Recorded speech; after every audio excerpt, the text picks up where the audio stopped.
madaling araw pa. Wala pa talagang, siguro mga 4 AM yun. Inayos ko yung bonfire para mainit yung, kasi malamig eh. And then, ang una kong ginawa, nilinis ko yung kawali, tinanggalan ko ng tutong, at pagkatapos nun, nagpudpud agad ako ng nyog. Kasi gusto ko, yun, matikman ni Solen naman yung pinagmamalaki naming ginataang crabs. Tapos, titignan ko pagkagising, makikita ko ba yung mukha ni Solen? Parang pampa-energized. Kasi, isipin mo si Solen nandun, no?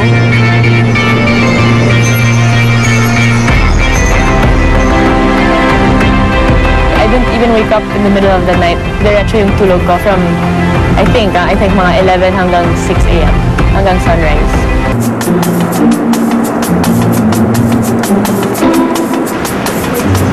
Pagising namin ng day 31 at kasama namin si Solen, doon namin talaga napatunayan na diwata nga siya ng kagubatan. Ang ganda niya. Ang ganda niya talaga. Pagising niya parang, kami wala kaming salamin, pero si Solen, may aura siya na alam niya maganda siya. So, how's the feeling? Oh, good. Super nice kasi there's not so much. Wala man sa kanya. Nung habang nagkukutkud ako, ninapitan ako ni Solen. Wow! What an amazing moment. Ito ni Nami. Ang ganda. Parang sa club namin dati. Sobrang namin kasi This morning, I spoke with Betong kasi parang gusto niya mag-quit or mag-sacrifice sa tribal council tonight kasi he said mas deserving si May. Never say hindi ka deserve kasi deserve. Ang hirap kasi between me. So, sinabi sa lang kami. So, sa inyong dalawa, so yung gusto sa inyo. So, ang hirap na naman. Bakit sa tingin mo dapat mas iboto ka ng jury kaysa kay May? Wow, that's an amazing hard question.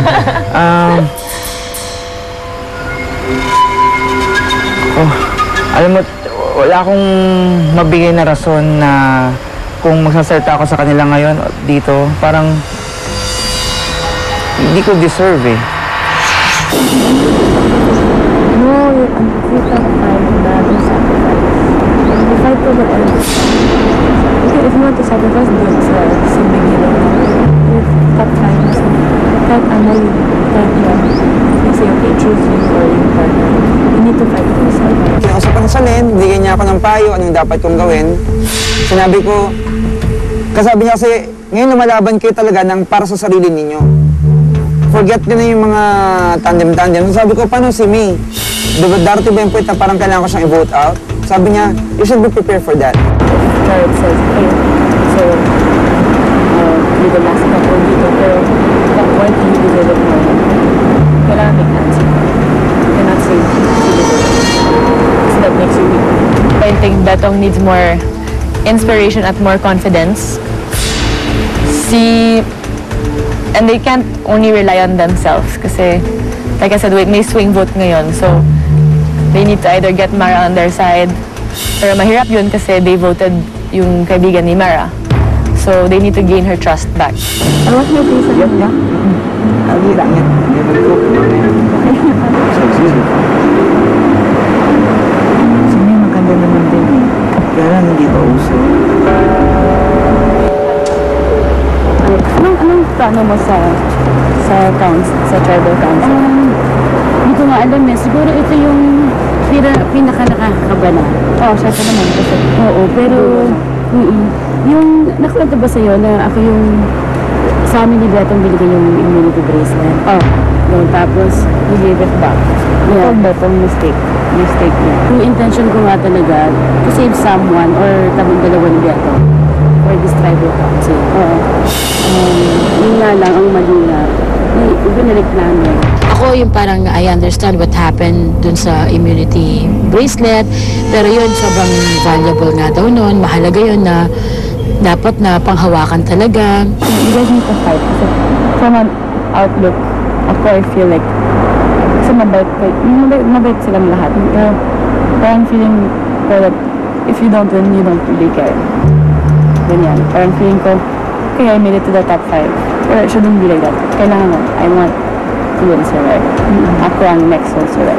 I think she has a bit stronger than Betong kasi she proved herself daw sa last challenges.